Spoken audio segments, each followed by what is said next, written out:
Welcome to Deep Dive Daily. Good morning, Andy. We have a Wimbledon draw. Especially good morning to Carlos Alcaraz, who we'll see on Sunday of championship weekend. Holy smokes, was that lopsided in his favor. Do not think there is anyone realistically on the bottom half who can take a set from him. I'm being serious with the way he's playing right now. Whoever comes out of the top is probably going to limp their way in. So I think this is Alcaraz to lose. And if you can find a stale price like a plus 150 or in that ballpark, then you have a plus EV bet on your hands. The women's side, also a very lopsided draw, but not top half, bottom half. They put all the good women in Q1 and Q4. I don't know why they did this, but every day of the first draw. This is a proof that it's random. Like everyone, it's rigged, it's rigged, it's rigged. No, not when you get this is bad for the tournament. No, it's good. It's good. I don't know. There's a couple of weird quarters that are just like you're gonna get some pretty meh round of 16. Yeah. And Q2 and Q3 you can basically just skip. But the Q1 and Q4. Well, no, I'm saying like because you get good matches earlier. Yeah, okay. You'll get good matches every day. You'll get good matches every day. Like week one could. I flipped.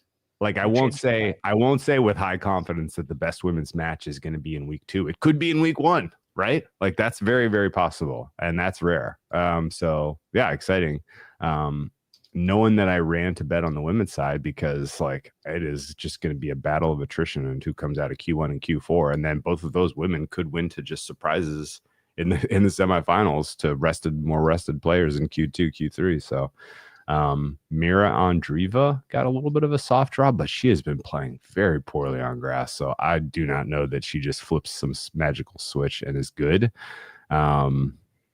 If you haven't already seen Coco, Iga, and Rybakina, your second, third, and fourth best grass ELO rated players are all in Q4. Sad state of affairs for Miss Kessler of the United States. McCartney Kessler won her first grass title, Andy, or might be her first title. I haven't been paying attention. Yeah. But she won a grass title this year, and she got ranked number 32, and that's exciting, right? Your first seeding at Wimbledon for a major. That's cool. She draws Vondrousova round 1. Vondrousova, of course, a former winner here. Potentially Raducanu round 2. Well-supported home major winner. Sabalenka round 3. I was gonna say, why are we even talking about round 3? What is you want to parlay that to get to round 3? It's hilarious. I feel bad for her. Like that's a tough deal. Like she's basically gonna have to play a slam winner at every single step of the way if she's gonna make it to week 2, which is really, really tough. I would say the Q1 price that I'm the most excited to see is Keys, just because her half of Q1 is way, way softer than the top half. So there's a world where Keys kind of waltzes to the quarterfinal of Q1 and draws a fatigued player. So that's I got my eyes open on that. My top rated women's grass player in Q2 is Yelena Ostapenko, which I don't think I have the stomach for that, but maybe we'll see. And my top-rated women's player in Q3 on grass is Jessica Pegula, who is currently being battered by Linda Noskova in Bad Homburg. So I haven't made any bets yet on the women's side. I don't know who my horse is ultimately going to be. I thought hard about Iga 10-1. She beat the ever-loving snot out of Paolini today, so that's probably going to shorten, even though her draw is a fucking nightmare. Iga's going to have to play. Actually, Iga's first nasty match is round 3, probably Danielle freaking Collins, who she hates and hates her, and then she gets Collins, Rybakina, Goff, which isn't great, but it's a more winnable path than what she had in Roland Garros, which was just true hell. But yeah, this is an Iga podcast. I guess it probably is. I mean, 10-1 is a big price. I think talking about the grocery store that Wisconsin's known for, the IGA. The Oh, way he capitalized it. Love that store. Better than Piggly Wiggly. I did buy some 43-cent Carlos this morning. good bet. 43 cents? You got plus money on Carlos. I think it's still 43 cents. Is that at Kalshi? That is a atrocious price.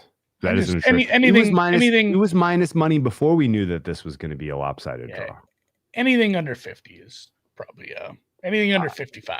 Anything say, under 58. Anything under 62. That's kind of where I'm at. Did you see any of his numbers from Queens, by the way? I could kind of sense it watching, but I didn't really look at the data. His service numbers looked like peak Roger Federer. It was like, whoa, who is this player? Like this is not the Carlos Alcaraz I remember. He was serving like over an ace a game in the later stages of that title. So he is obviously, how they say, in form. Last year he won convincingly here. Right time. Yeah, last year he won convincingly, and that was after he scraped through a French Open with a really sincerely injured elbow. And he still was able to do it last year. So Brett agrees Keys could be a decent bet all around because Q2 stinks also. That's not crazy. Like Keys might actually be the sneaky bet here. I am not getting sucked into Ons Jabeur. You know who has sucked? Ons Jabeur. Her performances this year have just been unwatchable. She had a flash of magic. A flash of the magician on grass. We saw it in, was it the couple of matches in Berlin after she failed to qualify? She got into the draw as a lucky loser, and she put on a couple of performances that were like, oh, there's the magician I remember. That's gone. I really don't think. I mean, she could win Q2, but Keys is going to beat her 6-1, 6-1. So not getting sucked into that again. Nope. I'm gonna give it. This is a tough quiz. This is, if water skiing was a 7, this is a 10. Oh shit. This is on par with What's in My Pocket from The Hobbit. Like it's a tough riddle. So that's not even a riddle. I know. Me and Tolkien go back and forth on that. I had some WTA content come across my feed this morning. Okay. I will give you a clue. It was Sabalenka-esque. What 3-word phrase did I Google immediately after seeing a post? Huh. I got nothing. It was Carson Brandstein Instagram. Oh, have you seen this girl from Texas A&M? No. Again, I'm too old for her, but I'm in love once again. And she just tweeted, like she got into the main draw. Good for her. And she quote tweets like her first round with. She's like, "Oh, good, a good draw." She got hosed pretty hard. That is pretty funny. It's funny too. She does have a modeling agency in her Instagram bio. Oh yeah, for sure. Well, the funny thing is that's how I know we're of a certain generation when you don't just go to Instagram and search it, you Google it. I know, but it's easier when I was on the computer. If I was on my phone, I'd have pulled up Instagram. But sure, yeah. It's easier on that laptop. Mm-hmm. Yeah, she has a future in modeling, surely. Good tennis player though too. Like she's statuesque. I think. Yeah. I don't know how tall she is. Carson Brandstein, not Texas gonna win a match. Did she qualify her way in? I'm assuming. Because the Tories do not give us wild cards to this event. There's an article about her. She uses her modeling money to fund her tennis career. I dig that. Which is fun. Like, because it's not cheap. Like, it's not cheap to play professional tennis if you're not at that upper echelon. She could just say she uses her modeling career to travel the world. That's travel kind the of world and play an tennis. exercise. I don't know. Yeah. So here's the thing: if you don't have that, like I'm, Andreeva, I'm one of these, youngsters who I know I can be a top player someday. If you're, hey, I'm good enough, but I still have to do this, that, and the other thing to make it. It's, you're going to get the shit kicked out of you, but you can tell people like I played Sabalenka. Like that's a big deal. It's still cool. It's still cool to play against some of these top players. It is off topic. 5'11", taller than me. Even I'm not a tall man. 5'11", huh? Towering over me in heels. Not really. I think I'm like a little hair under 6 foot. Person, maybe if you're wearing boots. In boots, I'm 6'1". Yeah. I'm a full on Jace Richardson. Anyway, no additional thoughts on anything related to the NBA outside of it has been pretty hilarious, the reaction to what the Pelicans did. And I, again, like my initial reaction was like relief that the information was good, even if it didn't make us any money. But boy, was that a bad trade for them. Getting up to 13 and what they gave up was absurd. Also, I am very much cheering for Ace Bailey not to report to Utah. That would be funny. Because like the process is not fair for these guys. He didn't want to play in Utah. Like what? And he's getting good advice. Yeah. Well, that's actually like I have a weird take on that, man. Like there was a bunch of stories pushed around about like how bad his process was and mishandled, blah blah blah. They almost got him what he wanted. Right? Like, didn't his team really do a very good job? Like, they really came close. Ultimately, Charlotte and Washington had a handshake deal to swap 4-6. Charlotte did their due diligence and figured out that Utah was going to take Khan if they did swap 4-6. So they backed out because they wanted Khan that badly. And so Washington doesn't get Ace. Utah takes him.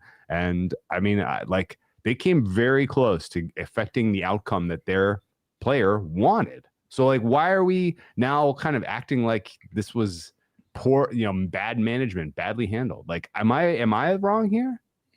Yes. What?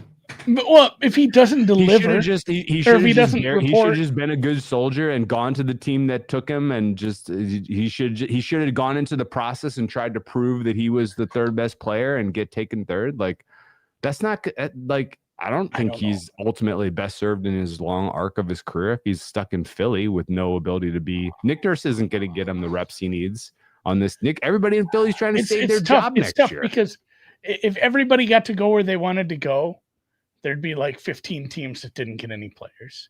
And I hate to. That's not true. I mean, it would only be the Jazz. I don't know. There's plenty of places that certain players like I wouldn't play here. There's every player has like 10 teams where it's like, well, I'm third on the depth chart. What am I doing? Like, I don't want to go to this team. So I don't want to delve too deep into this because I saw an absolute knob dick defending the guy who I can't think of the baseball player who they got him upset about making fun of his mom, and his mom had passed away tragically. I can't think of the name now. Kettle Marte? Kettle Marte, yeah.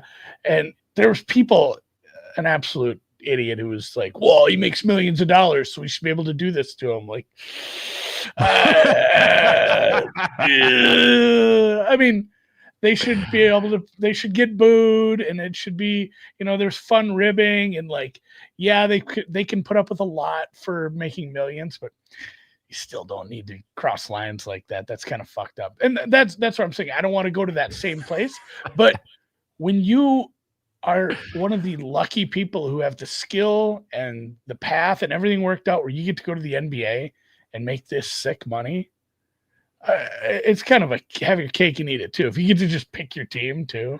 Yeah, but if the demographic in your city is 5 guys and they're your teammates and you don't want to go there, like I have sympathy for that. I know, but somebody had to go to Utah. Like, well, yeah, but like if that's the way, if that's the reality, then like let we the should free move market that do its team. thing. is what we Yeah, should do. yes.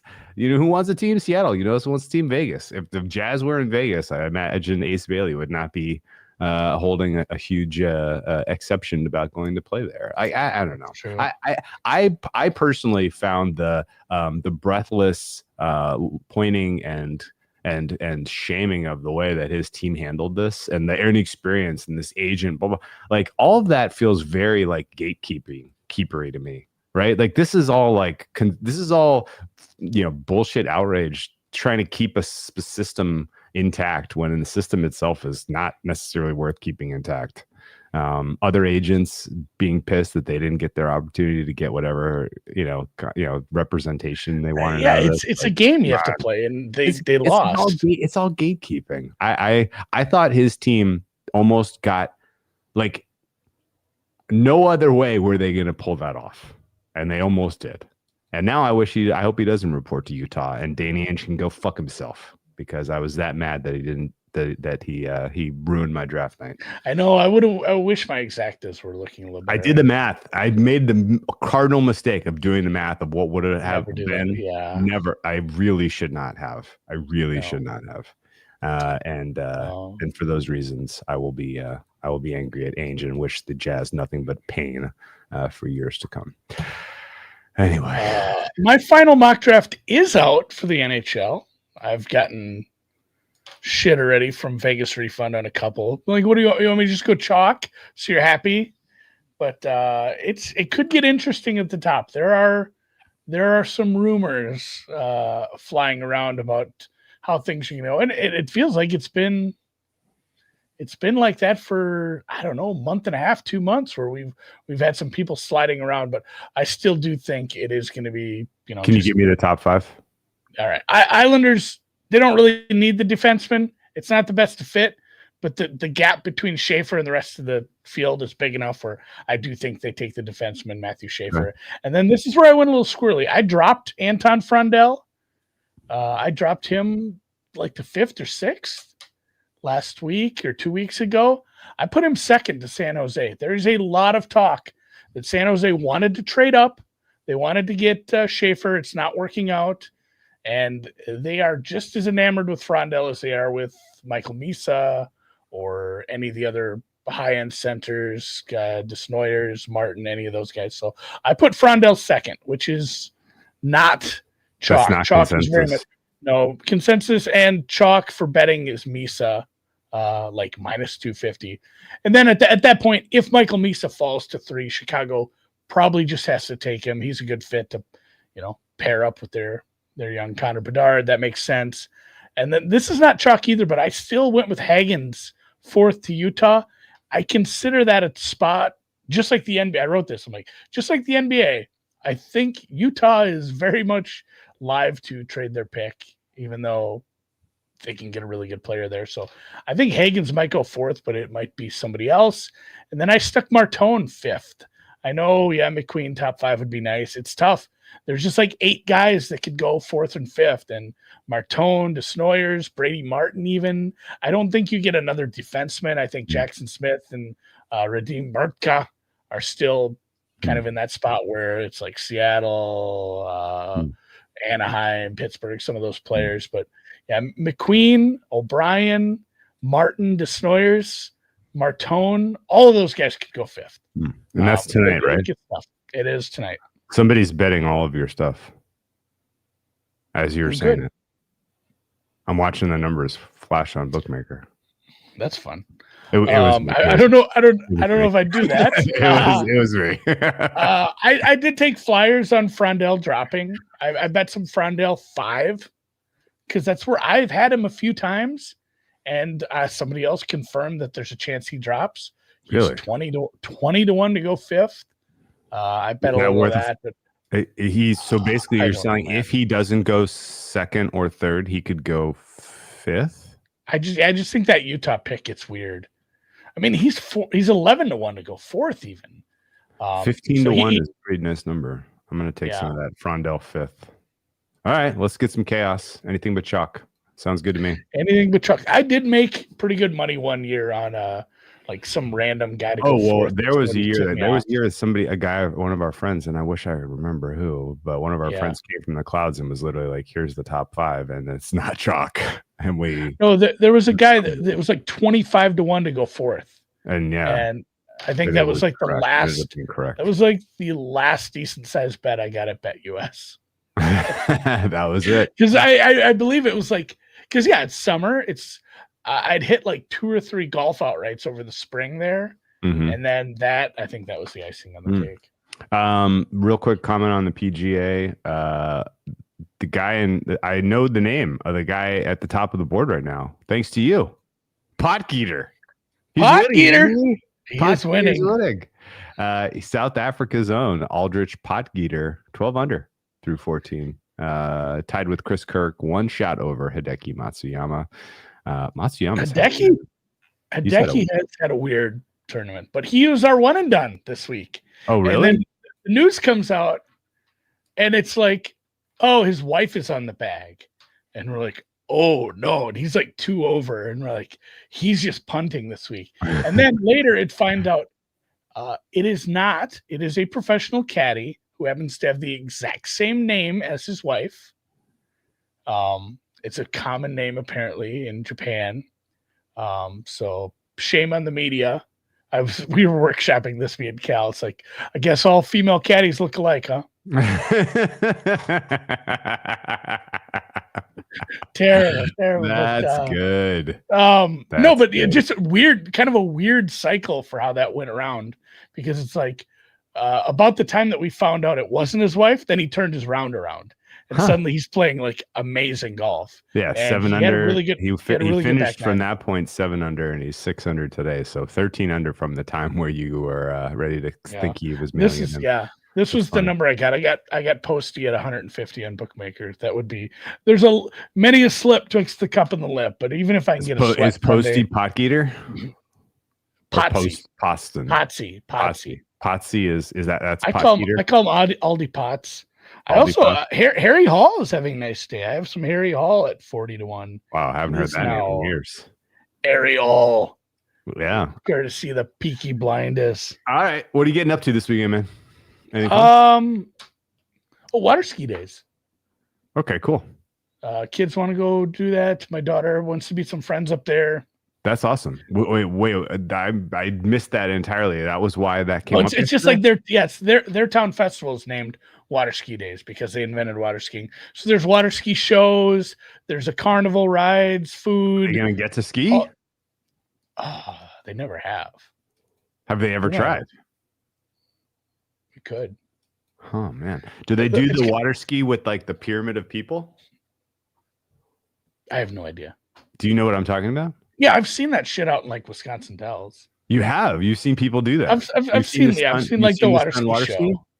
I've seen the water ski shows. Like, I don't know that they do that. We'll find out. I'm going to find out tomorrow. Otherwise, it's going to be a chill week. That sounds fun.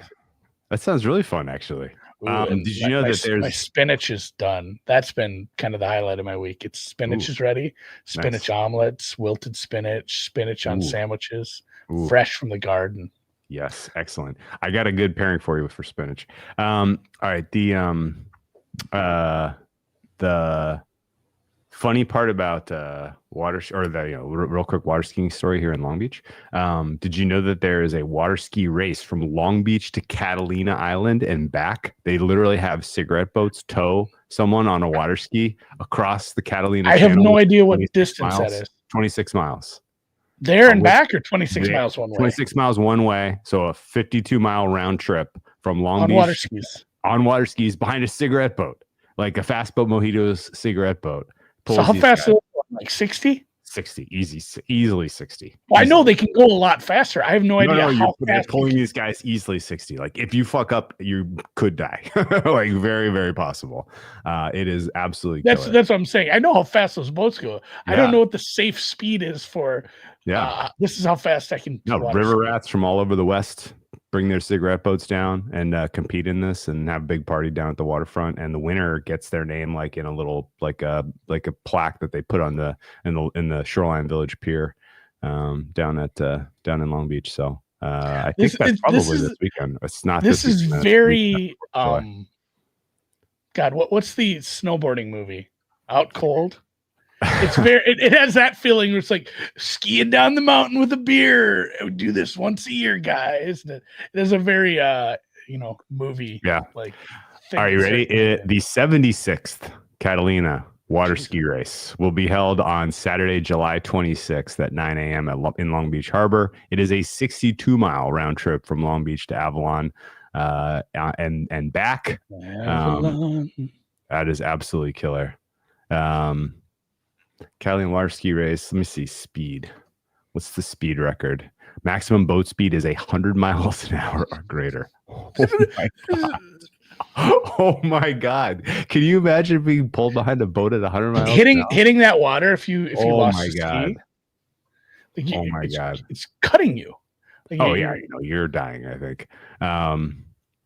Yes, the fastest time is 45 minutes to complete the 62-mile race.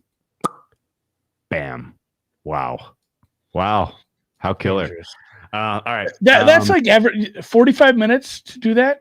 You're averaging like 75 miles an hour then. That's insane. Yeah. We've talked a lot on this podcast recently for Wine of the Week about summer wines, white wines, rosés. I got plenty more where that came from, but in an effort to kind of service the true late summer red wines that I will be drinking the rest of the summer, I think between now and the end of July, we'll do a different Pinot / Burgundy every week. Because you're having spinach this week, Andy, I'm going to recommend a Willamette Valley, Oregon Pinot to go with that. You want something that's a little bit funkier, a little bit earthier. Willamette Valley has kind of been taking over by sort of the French style. It's the closest you can get to Burgundy in the New World. Plenty of Willamette Valley Pinot Noirs will fool you into this. Is this Burgundy? But it's real earthy, real kind of. There's definitely some vegetal ones that'll be nice complementary to whatever spinach dish you're serving, and in general, all of the Oregon Willamette Valley Pinots that I've tried have been excellent. The first time I had one was probably maybe 09, 10, and it was highly recommended by somebody. And I was like, this is garbage. Why would you recommend this? They have gotten a lot better. The labels that I would hold above all others are Soter, the Soter. That's my favorite. I like anything from Shea Vineyards. There are a bunch of different labels that will take the Shea Vineyard grapes and make amazing Pinots. So look out for Shea Vineyard. And I'm trying to think of like a $20 bottle that you can find at the supermarket. I'll think about that. But what is your general opinion of Pinot, Andy? Have you gotten to that point in your wine kind of arc? Because you drink enough Cab and Bordeaux, you eventually graduate to Pinot and Burgundy, from what I can tell you. I don't mind it. I don't buy it a lot just because I don't buy wine as much as you. But no, I've bought Pinot already this year for sure. Wife likes it, so yeah, that's on the list. Probably not. I don't know about tonight. I don't know if I'll have time to get to the store. I want to do a corrections, attractions / apology. I'm a fraud. I'm a huckster. I'm a liar. Everything I said to you last week was untrue, and I apologize for ruining our trust. But I did not go to F1 last weekend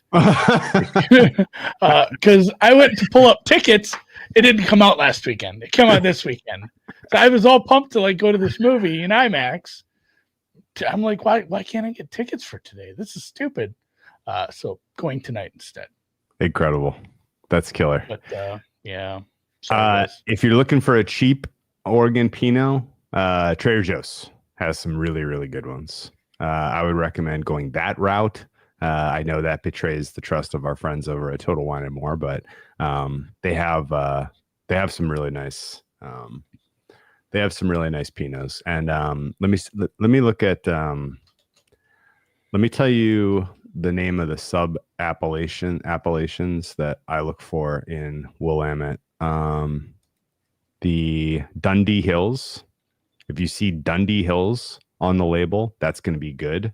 If you see Eola, Amity Hills, that's going to be good. Those are the two that I would hold the highest. There's one other one, the Solder one. Solder, is it Mineral Springs? Yeah, Solder. The Solder label that I look for is the Mineral Springs Ranch, and then Shea Vineyards. Those are not sub-appellations. Those are like specific plots of land that are growing Pinot grapes. But it turns out that the Willamette Valley in Oregon is the closest that we have here in the United States to the type of growing conditions that exist in Burgundy as far as temperature and warm growing days. Pinot needs a little bit of a cooler climate because, Andy, it is a thin-skinned grape. It is a thin-skinned grape. You can hurt its feelings with too much sun. And you know what else? You know why they call it Pinot, by the way? Fun fact for you, and then we'll close the pod. Pinot is French for? It's French. For what? Small. Pinot is what? No. Penis. No. Pine cone-shaped grape clusters. Pine cone-shaped grape clusters. Noir is obviously darker, blacker. They're red grapes, but there's Pinot. Pinot Grigio is the same. Same family, but white, and then Pinot Noir is the pine cone-shaped grape clusters that are red. My weekend highlight: Sunday, doing an open water swim down in La Jolla. The Pier to Cove swim is on, so I'm going back to San Diego. I had a crazy fun weekend last weekend down in downtown. This weekend is going to be all about La Jolla for me. And then Sunday morning, we're doing the 1.5 miles from the Scripps Pier to La Jolla Cove. So if I get eaten by a shark, I will not see you on Monday, but I think that is pretty low likelihood. Sunday morning. Yeah. Excellent. See you guys. Have a good one. You do not use Pinot for cooking.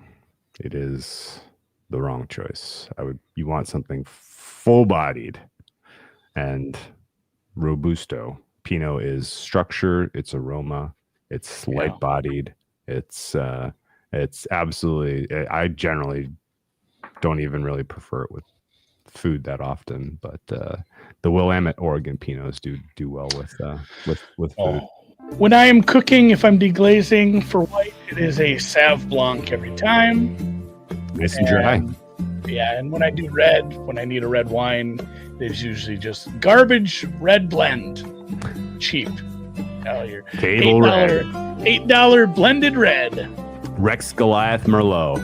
Yeah, honestly, yeah. That's a good one, honestly.